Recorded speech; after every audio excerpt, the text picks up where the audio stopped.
जय हिंद, वंदे मातरम, भारत माता की जय। चाइना का जो षड्यंत्र चल रहा है अब वो पूरी दुनिया के सामने आ रहा है।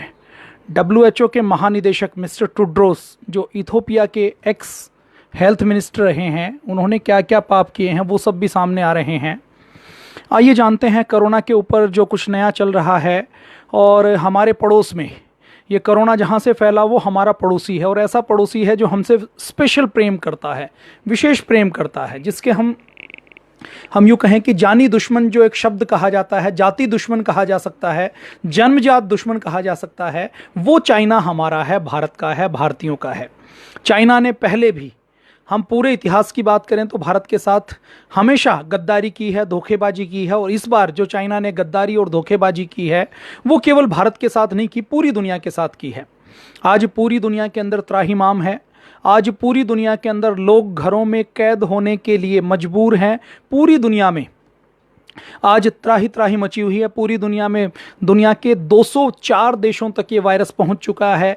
दुनिया के 150 से अधिक देशों में लॉकडाउन है, लोग घरों के अंदर बंद हैं, कहीं सरकारी स्तर पर कर्फ्यू लगा हुआ है, कहीं लॉकडाउन है, कहीं लोगों ने खुद से ही सोशल डिस्टेंसिंग बनाई हुई है। और शुरू में आपने देखा होगा कि इन देशों में से बहुत से देश तो ऐसे हैं जो चाइना के बारे में कुछ बोल नहीं सकते, कुछ कह नहीं सकते। शुरू में हमने देखा कि किसी भी व्यक्ति ने चाइना के ऊपर इसका आरोप नहीं लगाया, लेकिन जैसे जैसे समय बीता, नवंबर में ये वायरस पहली बार चाइना के सामने आया।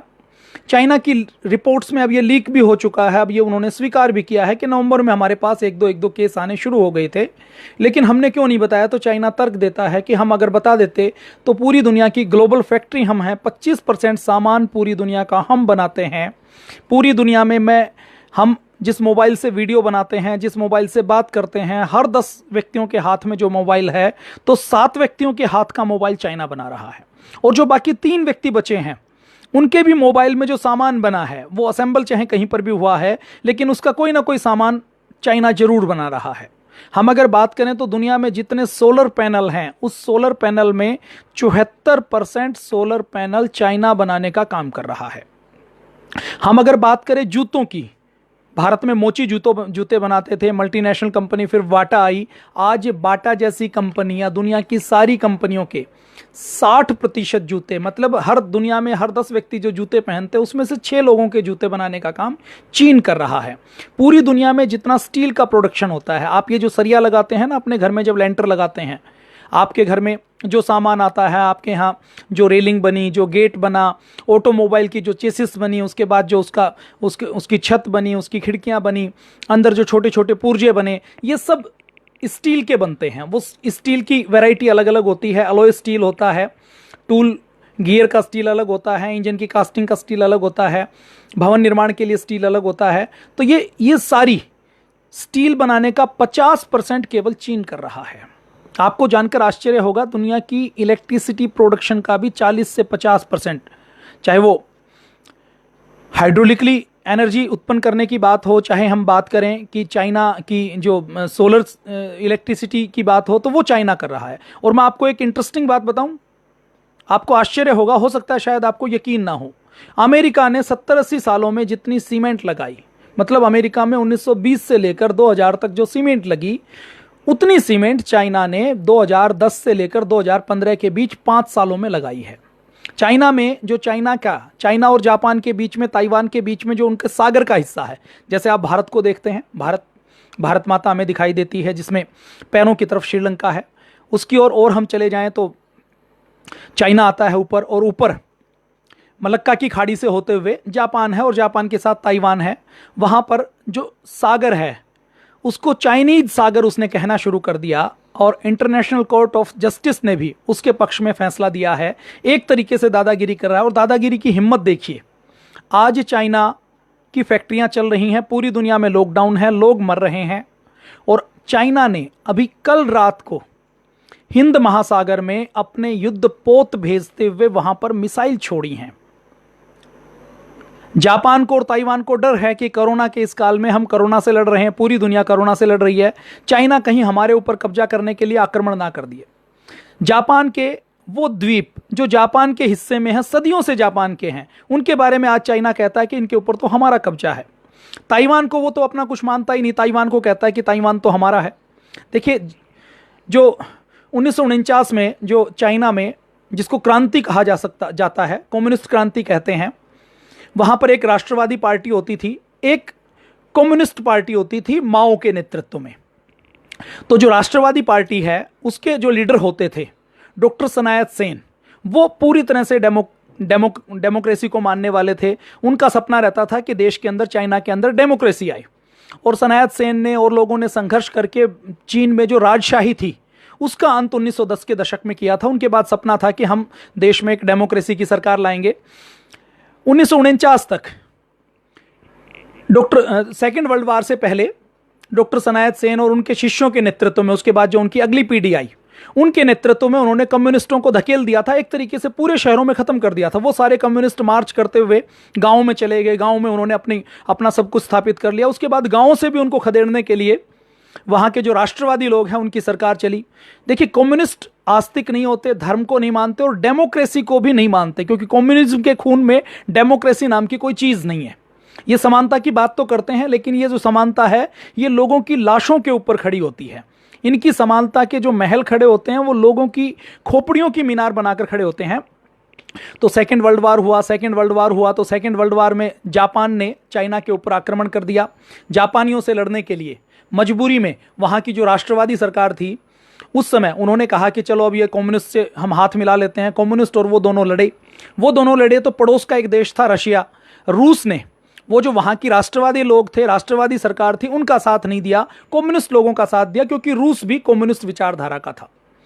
तो अब रूस ने धोखा दिया। सेकेंड वर्ल्ड वार जैसे ही खत्म हुई तो चाइना के जो राष्ट्रवादी लोग थे उन सबको छुपकर कहाँ पर आना पड़ा, उनको ताइवान में आना पड़ेगा। ताइवान को कहा जाता है रिपब्लिक ऑफ चाइना, जबकि चीन जो आज है उसको कहा जाता है पीपल्स रिपब्लिक ऑफ चाइना। तो जो पीपल्स रिपब्लिक ऑफ चाइना है वो रिपब्लिक ऑफ चाइना ताइवान के ऊपर अपनी दादागिरी करता है, ताइवान के लोगों के ऊपर अपनी दादागिरी करता है, ताइवान को एक तरीके से अपना बंधक और गुलाम राष्ट्र समझता है। ताइवान के लोग, ताइवान के कुछ अधिकारी, मेरे एक दोस्त की फैक्ट्री में आते थे तो वो कहते थे कि ताइवान के अधिकारी चीन से इतनी नफरत करते हैं कि उनको कोई सामान कहीं 100 रुपए का मिले और चीन की कोई कंपनी 70 रुपए का देने को तैयार हो तो वो 100 रुपए का ही सामान खरीदते थे। उनकी कोशिश रहती थी, ताइवान की एक कंपनी की टूल एंड डाई की मशीन शॉप यहाँ पर थी, टूल एंड डाई की वर्कशॉप या कंपनी यहाँ पर थी जो टूल एंड डाई बनाने का काम करती थी। तो उनके लिए जो उनको रॉ मटेरियल खरीदना पड़ता था, जो उनको सामान खरीदना पड़ता था, ताइवान के लोगों की ये स्पष्ट इंस्ट्रक्शन थी कि आपको सामान खरीदना है चीन को छोड़कर कहीं भी खरीदो, आपके सप्लायर्स के ग्रुप में चीन का कोई व्यक्ति नहीं होगा, चीन का सामान नहीं खरीदना है। तो ताइवान के ऊपर कब्जा दिखाता है, जापान के साथ झगड़ा करता है। सेकेंड वर्ल्ड वार में जापान ने चीन के ऊपर आक्रमण किया था और चीन के ऊपर आक्रमण किया था तो आप सबको पता है कि जापान की हार हुई थी। जापान की हार होने के बाद जापान को सरेंडर करना पड़ा और सरेंडर करने के बाद जापान कैसे खड़ा हुआ ये अपने आप में एक उदाहरण है। मैं जापान की स्वदेशी और उसकी भावना का एक उदाहरण और आपके सामने रखना चाहता हूं। जापान के अंदर जो जापान का चावल होता है वो मोटा होता है और उसके अंदर कोई खुशबू भी नहीं होती, वो जब बनाते हैं तो वो फूलता भी अच्छे से नहीं है। लेकिन वहीं पर चीन का चावल आता है, विदेश का चावल आता है, जापान के शोरूम में, जापान के मॉल्स में, जापान के किराना स्टोर में आप देखेंगे तो खुले में विदेशी चावल भी रखा रहता है, जापान का चावल भी रखा होता है। जापान के लोकल चावल को वहाँ कुछ नाम दिया जाता है, जैसे अपने यहाँ बासमती चावल है वैसे ही वहाँ का लोकल कुछ नाम है। तो जापानी लोग जाते हैं तो विदेशी चावल है, क्योंकि WTO की नीतियाँ हैं, जापान को भी एक्सपोर्ट करना है तो दूसरों से इंपोर्ट को वो मना नहीं कर सकता, उसको रखना तो पड़ेगा। लेकिन जापानी लोग इतने देशभक्त हैं, वो कहते हैं हमारे देश का चावल चाहे 20% महंगा है, हमारे देश का चावल चाहे दिखने में सुंदर नहीं है, हमारे देश का चावल चाहे खाने में सुंदर नहीं है, टेस्टी नहीं है, हमारे देश का चावल चाहे खुशबूदार नहीं है, लेकिन हमें केवल हमारे देश का चावल ही खाना है, देश के चावल का ही हम प्रयोग करेंगे। तो ऐसा जापान है। तो अभी रात को चाइना ने क्या किया, अपने हिंद महासागर में युद्ध अभ्यास किया है, मिसाइल्स छोड़ी हैं। उसके बाद ताइवान ने भी बदले में अपने फाइटर जेट भेजे हैं। तो आप ये समझिए कि चाइना और क्या कर रहा है। भारत के नीचे श्रीलंका है, श्रीलंका में एक राष्ट्रपति हुए हैं महेंद्र राजपक्षे, राजा महेंद्र राजपक्षे। इससे पहले वाली टर्म में 2013 से पहले वो रहे हैं, 2015 से पहले 2015 में श्रीलंका में चुनाव हुए तो 2015 में उनका जन्म श्रीलंका का भी साउथ वाला हिस्सा, देखिए श्रीलंका में एक हमारा राम सेतु बना हुआ है जो भारत से जुड़ा हुआ है, फिर राम सेतु और श्रीलंका के दूसरे कॉर्नर के बीच में कोलंबो पोर्ट है उसका नक्शा आप देखेंगे तो मेरे पास ऐसी फैसिलिटी नहीं है कि मैं आपको नक्शा दिखा सकूं। तो उस कोलंबो पोर्ट के नीचे वाले हिस्से में, जैसे अपने इंडिया का साउथ है तो श्रीलंका का भी साउथ बिल्कुल नीचे की ओर हो गया। तो चाइना ने श्रीलंका को एक सपना दिखाया, महेंद्र राजपक्षे को। महेंद्र राजपक्षे का जो जन्म हुआ वो हनबटोटा कुछ ऐसा नाम है वहाँ का, अब वो तमिल और श्रीलंका के नाम है तो मुझे भी एग्जैक्ट ध्यान नहीं है, बहुत पहले उसकी कहानी पढ़ी थी। तो हनबनटोटा एक बंदरगाह जगह है, तो महेंद्र राजपक्षे का जन्म वहाँ पर हुआ। तो चाइना ने महेंद्र राजपक्षे को अपने लिट्ठे जब समाप्त हो गया तो उसको अपने पक्ष में लिया, उसको कहा कि हम आपके यहाँ ये पोर्ट बना देते हैं, बंदरगाह बना देते हैं। आपने गाँव की स्टोरी सुनी है ना, कि गाँव में कोई साहूकार होता है, वो किसी किसान की जब जमीन हड़पनी होती है तो नजर जमीन के ऊपर है, नजर भैंस के ऊपर है, नजर उसके सामान के ऊपर है, लेकिन वो करता क्या है, वो ये करता है कि नजर ये होते होते वो अपने उसको किसान को फंसाने के लिए क्या करता है, वो उसको कर्ज देता है, लालच देकर कर्ज देता है कि ये तुम्हारे खेत में फसल अच्छी हो जाएगी, तुम गेहूं बोते हो तो गेहूं की जगह आप ये स्ट्रॉबेरी की खेती कर लो। अब उसको पता है स्ट्रॉबेरी वहां होने वाली नहीं है, वहां का मौसम नहीं है, स्ट्रॉबेरी की फसल खराब ही होने वाली है। अब उसको स्ट्रॉबेरी से कोई मतलब नहीं है, उसको तो यही करना है कि उसको तो किसान को कर्ज देना है, और कर्ज देकर वो तो खुद ये चाहता है कि किसान कर्ज वापस ना करे, क्योंकि मुझे तो किसान की जमीन के ऊपर कब्जा करना है, किसान के गहनों के ऊपर कब्जा करना है। तो गहनों को रखने की एवज में जब वो कर्ज देगा तो वो नहीं चाहता कि कर्ज वापस आए। तो महेंद्र राजपक्षे को श्रीलंका ने एक सपना, चाइना ने एक सपना दिखाया कि ये जो आपका पोर्ट है ये तो बहुत डेवलप हो सकता है, आप तो भारत को भी टक्कर दे सकते हो, आप तो डेवलप कंट्री बन सकते हो और आपका नाम तो अमर हो जाएगा। तो आपके नाम के ऊपर हम यहाँ एक बंदरगाह बनाते हैं, यहाँ पर हजारों की संख्या में जहाज आएंगे, हजारों की संख्या में जहाज आएंगे, तो उस जहाज से श्रीलंका को बहुत फायदा होगा और आपका नाम अमर हो जाएगा। आप वो ये पोर्ट बना दोगे, तो ये पोर्ट बनाने के बाद आप दोबारा भी सत्ता में आओगे। तो उसको लालच दिया, जैसे अपने यहाँ आप कुछ स्वार्थी पार्टियों को देखते हैं ना, स्वार्थी लोगों को देखते हो, कम्युनिस्ट लोगों को देखते हो जो विदेशी एजेंडे के ऊपर काम करते हैं। तो चाइना ने अपना एजेंडा फेंका। अब महेंद्र राजपक्षे ने कहा कि हमारे पास तो पैसे नहीं है बनाने के लिए, तो उसने कहा कि पैसे की चिंता ना करो, पैसे हम लोन में देंगे। फिर उसने कहा कि हम बना नहीं सकते, हमारे पास तो ऐसी टेक्नोलॉजी भी नहीं है कि ज़्यादा बड़ा पोर्ट हम बना सकें, ऐसी हमारे पास कोई कंपनी भी नहीं है। तो उसने कहा बनाने के लिए कंपनियां भी हमारी रहेंगी, हम बनाकर भी देंगे। फिर वो उन्होंने कहा कि हम तो चला भी नहीं सकते, तो उन्होंने कहा कि हम चलाकर भी हम देंगे। तो ये एग्रीमेंट कर लिया कि हम आपको ये हजारों करोड़ का लोन देते हैं, हम ये पोर्ट बनाएंगे, हम ये पोर्ट चलाएंगे। वहां पर चीनी कंपनियों ने पोर्ट बनाया, चीनी कंपनियों ने सारी मशीनरी लगाई, और वो जो पोर्ट बनकर तैयार हो गया तो उस पोर्ट के ऊपर एक साल में 100 जहाज भी नहीं आते।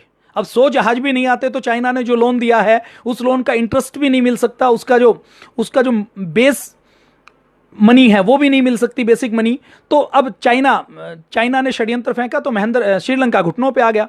तो उसने कहा कि अब क्या करें, तो उसने कहा कि परमानेंट ये जो पोर्ट बनाया है ये मुझे 99 साल के लिए लीज पर दे दो, हम आपका ब्याज माफ कर देंगे, हम आपकी किस्त थोड़ी कम कर देंगे, लेकिन इसको हम चला लेते हैं, घाटा होगा तो हमारा हो जाएगा।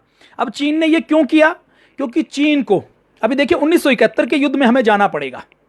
1971 का युद्ध हुआ था, भारत को पाकिस्तान के 2 टुकड़े करने थे, भारत को पाकिस्तान के 2 टुकड़े करने थे। तो इधर से एक अमेरिका कोऑपरेशन करने के लिए पाकिस्तान का साथ देने की कोशिश कर रहा है, तो उसको रूस रोक रहा है।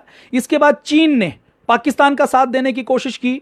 तो ये जो मलक्का की खाड़ी है जहां से चीन का सारा सामान निकलता है, हिंद महासागर, चाइना सागर से होता हुआ, हिंद महासागर से होता हुआ, अरब खाड़ी से होता हुआ, पूरी दुनिया में सामान यहीं से जाता है। तो भारत के अंदर अभी जो पोजीशन है वो बहुत मजबूत है, क्योंकि भारत 3 ओर से समुद्र से घिरा हुआ है। भारत के पास अंडमान निकोबार द्वीप समूह है, अंडमान निकोबार से भारत जब चाहे चीन का ग्लोबल रास्ता रोक सकता है। तो 1971 में भारत ने अपने नेवी को तैनात कर दिया कि चाइना चूं भी करेगा तो हम ये इस खाड़ी का रास्ता रोक देंगे, और खाड़ी का रास्ता रोक देंगे तो चाइना को ना तो बाहर से कुछ मिलेगा और ना चाइना का अपने देश के बाहर कुछ जाएगा। तो चाइना को चुपचाप पाकिस्तान के 2 टुकड़े होते हुए देखना पड़ा था। उसके बाद से ही चाइना ने नीति बनाई कि भारत को चारों ओर से घेरना है। अब भारत को चारों ओर से घेरना है तो श्रीलंका में जब श्रीलंका की गवर्नमेंट वो कर्ज वापस करने के लिए उसके पास पैसे नहीं आए क्योंकि जहाज नहीं आए, और चाइना को पता था कि ये जो पोर्ट है ये चलने वाला नहीं है। उसका एजेंडा साफ था कि ये पोर्ट तो हमें यहां पर अपना नेवी का बेस बनाना है, और नेवी का बेस बनाने के लिए श्रीलंका को उल्लू बनाना है। हम सीधे सीधे कहेंगे कि हम यहां पर अपने सैनिकों का बेस बनाना चाहते हैं, तो श्रीलंका कभी तैयार नहीं होगा। तो श्रीलंका को यहां बेस बनाने का एक ही तरीका है कि श्रीलंका को उल्लू बनाया जाए, और उल्लू बनाने का एक ही तरीका है कि इसको सपने दिखाए जाएं। तो महेंद्र राजपक्षे को सपने दिखाए गए। उस महेंद्र राजपक्षे ने उसका जन्म वहां पर हुआ था, उसकी लोकसभा, जैसे अपने यहां भारत के अंदर सोनिया गांधी की जो लोकसभा है या किसी भी नेता की लोकसभा है, तो वो क्या चाहेगा कि अपने यहां कुछ ऐसा बड़ा निर्माण हो जाए, कुछ बन जाए, चाहे विदेशों के पैसे से बने, तो मैं बार बार जीतता रहूं। तो 2015 का चुनाव श्रीलंका में चाइना ये चाहती थी कि महेंद्र राजपक्षे रहे। तो 2015 का चुनाव श्रीलंका में महेंद्र राजपक्षे के पक्ष में पूरा प्रचार करके सब कुछ करने का काम चाइना ने किया था, क्योंकि चाइना भारत के पड़ोस में बैठना चाहता था, ताकि कल को यदि पाकिस्तान के साथ युद्ध हो तो चाइना वहां पर बैठा हो तो भारत को मजबूर कर सके, वहां पर अपनी न्यूक्लियर सबमरीन तैनात कर सके, वहां पर अपने पोत तैयार कर सके, वहां पर अपने फ्लीट तैयार कर सके, तैनात कर सके, ताकि भारत को शिकंजे में लिया जा सके। तो पहला भारत माता के गले में कैसे शिकंजा डाला गया है, इसको आप एक बार सोचिए कि पहला शिकंजा डाला गया, एक सांप डाला गया है जिसकी पूंछ है श्रीलंका के अंदर।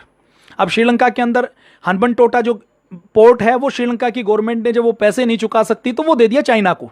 अब चाइना वहां पर डेवलप करा, और 2015 के चुनाव में अपनी गवर्नमेंट ने भी कुछ ना कुछ किया होगा, और ये करना ही चाहिए। 2015 में महेंद्र राजपक्षे की हार हुई, और अभी जो विपक्षी दल आया है वो विपक्षी दल चाइना के उतने समर्थन में नहीं है। लेकिन क्योंकि अब पिछली सरकार ने कोई एग्रीमेंट किया है, कोई समझौता किया है, तो सीधे सीधे मना नहीं कर सकते, उससे क्विट नहीं कर सकते। लेकिन एक अच्छा काम ये हुआ है कि देखिए, ये जो सारा काम हो रहा है ये कब हो रहा है? 2014 से पहले हो रहा है। 2005 से लेकर 2014 तक ये सारा काम हो रहा है श्रीलंका में, और हमारे मनमोहन सिंह जी मौनी बाबा बनकर बैठे हुए हैं। उन्होंने कोई कोशिश नहीं की कि श्रीलंका को लोन देना है तो थोड़ा बहुत हम ही दे दें, श्रीलंका में कुछ बनाना है तो हम ही बना दें, चाइना को क्यों घुसने दें, और चाइना वहां पर घुस रहा है तो वहां पर हम भी कुछ करें। देखिए, दूसरे देशों में जब ये होता है तो विपक्षी दलों को खड़ा किया जाता है, एनजीओ को खड़ा किया जाता है, मानवाधिकारों को खड़ा किया जाता है। अपने देश में भी जब कोई डेवलपमेंट की बात होती है, अपने देश की सरकार कुछ करने की बात होती है, तो कुछ लोग जो मानवाधिकार के नाम पर, एनजीओ के नाम पर खड़े होते हैं, और निठल्ले लोग, कन्हैया कुमार जैसे निठल्ले लोग, दिलीप मंडल जैसे निठल्ले लोग जो दलितों के नाम पर, अल्पसंख्यकों के नाम पर राजनीति करते हैं, और जो विदेश घूमते हैं, जो पूरे दिन कुछ नहीं करते, केवल लेख लिखते हैं, केवल भाषण देते हैं, केवल यूट्यूब के ऊपर करते हैं, केवल यूनिवर्सिटी में जाकर मुद्दा बनाते हैं, केवल बुद्धिजीवियों का गैंग बनाकर बेकार के मुद्दे बनाते हैं, तो ये सारे चीज विदेशी सरकारों से पोषित होते हैं। तो अपनी सरकार ने 2005 से लेकर 2014 तक नाक के नीचे भारत माता के चारों ओर फंदा डाला जाता रहा, और उसने कुछ नहीं किया। अब मोदी गवर्नमेंट ने आने के बाद एक बड़ा काम किया। वो बड़ा काम क्या किया कि हम्बनटोटा में वहां पर एक तो पोर्ट बनी थी, एक एयरपोर्ट बनाया गया था। तो उस एयरपोर्ट का कर्ज भी श्रीलंका की गवर्नमेंट पे था। तो भारत की सरकार ने, पोर्ट तो चाइना के पास है लेकिन वहां पर एयरपोर्ट भारत की सरकार ने ले लिया। अब उस पोर्ट के पास एयरपोर्ट की कस्टडी अपने पास होगी, हम वहां का संचालन करेंगे। भारत ने चाइना को 1% के ऊपर लोन दे दिया, श्रीलंका को लोन दे दिया कि तुम ये जहां से तुमने कर्ज लिया हुआ इस कर्जा को चुकता कर दो, और इस कर्ज की जो किस्त जाएगी उसमें भारत सहयोग करेगा। भारत इस हम्बनटोटा एयरपोर्ट का संचालन करेगा। अब पोर्ट का संचालन तो चाइना के पास है, लेकिन उसके एयरपोर्ट के संचालन में अपने देश के प्लेन बैठे हुए हैं, तो वहां हम अपना रडार लगा पाएंगे, तो चीन के ऊपर नजर रख पाएंगे। एक तरीके से जो डैमेज हो गया उस डैमेज को रिपेयर करने का काम भारत सरकार द्वारा किया गया। इसी प्रकार बांग्लादेश में क्या हुआ? बांग्लादेश में भी 2014 से पहले बांग्लादेश के चटगांव में वहां पर चाइना ने अपना एक बेस बना लिया। बांग्लादेश को हथियार सप्लाई करने का काम चीन कर रहा है। तीसरा और क्या हुआ? बर्मा का नाम आपने सुना है, म्यांमार का, वहां पर भी चाइना रोड बनाने का सपना देख रहा है। चाइना ने वहां पर अपने रडार लगा लिए हैं, तो श्रीलंका को घेर लिया, थोड़ा सा ऊपर गए बांग्लादेश को घेर लिया, बर्मा को घेर लिया। इसके बाद आप आ जाइए नेपाल में, नॉर्थ ईस्ट में। देखिए, नॉर्थ ईस्ट में बहुत से लोग, वहां पर भी मिशनरियों को बढ़ावा देने का, और वहां के लोगों के मन में भी ये विचार डालने का कि तुम भारत का हिस्सा नहीं हो, तुम भारत जैसे दिखते नहीं हो, तुम तो मंगोल हो, तुम तो मूल रूप से हमसे मिलते जुलते हो। तो उनके अंदर भी वो दरार डालने का काम करा। तीसरा उसने क्या किया? अरुणाचल प्रदेश में त्वांग के बारे में वो कहता है कि ये त्वांग तो हमारा है, ये तो भारत का नहीं है। मैं 2013 की एक घटना आपको बताऊं तो आपको बहुत बहुत दुख होगा कि 2013 में मनमोहन सिंह जी, हमारे मौनी बाबा, वहां अरुणाचल प्रदेश के तवांग की यात्रा पर जाने वाले थे। चीन ने उसके ऊपर ऑब्जेक्शन किया, और जब चीन ने उसके ऊपर ऑब्जेक्शन किया तो चीन ने अपने भारत के राजदूत को, जो चाइना में था, महिला राजदूत थी, उसको रात को 2 बजे उठाया और उसको कहा कि मनमोहन सिंह तवांग में जाने वाले हैं, ये तवांग और अरुणाचल प्रदेश तो हमारा है, वहां के लोगों को वीजा नहीं देता चाइना, उनको नत्थी करके एक स्लिप देता है कि आप तो हमारे ही नागरिक हो। और मनमोहन सिंह ने वो यात्रा कैंसिल कर दी, भारत के प्रधानमंत्री ने यात्रा कैंसिल कर दी। दलाई लामा जाता है तो वो विरोध करता है, तो श्रीलंका को घेर लिया, बर्मा को घेर लिया, इसके बाद बर्मा के बाद बांग्लादेश को घेर लिया, बांग्लादेश के बाद अरुणाचल प्रदेश में वो झगड़ा करता है, उसके बाद सिक्किम में आ जाइए तो सिक्किम में जो आप देखिए अरुणाचल प्रदेश और सिक्किम में जो डोकलाम वाला विषय है वो रोज झगड़ा होता रहता है। उसके बाद नेपाल में आ जाइए तो नेपाल में चारों ओर से नेपाल की संसद बनाने का काम कर रहा है। आपने देखा होगा पिछले 10-12 सालों के अंदर नेपाल के अंदर जो हिंदू संस्कृति का प्रचार प्रसार था, सरकार में भी हिंदू मान्यताओं के लोग, भारत के समर्थक लोग रहते थे, उन्होंने कम्युनिस्ट सरकार बनवा दी, वहां पर नक्सलवाद फैला दिया, वहां पर माओवाद फैला दिया, और आपने देखा होगा कि माओवादी सरकार वहां पर बन गई। और अब वहां पर आधे लोगों के बारे में, ये तो मोदी जी ने भूकंप के समय सहयोग किया और दूसरे काम किए, तो आधे से ज्यादा लोग भारत के विषय में पहले 100% समर्थक थे, अब आधे लोग चाइना के समर्थक भी बनते जा रहे हैं। नेपाल के अंदर रेल बनाने का काम चाइना कर रहा है, नेपाल की संसद भवन को बनाने का काम कर रहा है, नेपाल के दूर दराज के इलाकों में चीन से भारत के बॉर्डर तक रेल लाइन आ सके, हाईवे आ सके, ऐसा काम करने का काम भी चाइना कर रहा है। और क्या करता है, और आप जान लीजिए, नेपाल के आगे आप तिब्बत में आ जाइए। 1962 में जब युद्ध हुआ तो जैसे ही चाइना में कम्युनिस्ट सरकार आई, 1949 में कम्युनिस्ट सरकार आई। देखिए 1949 से पहले तिब्बत को कोई खतरा नहीं है।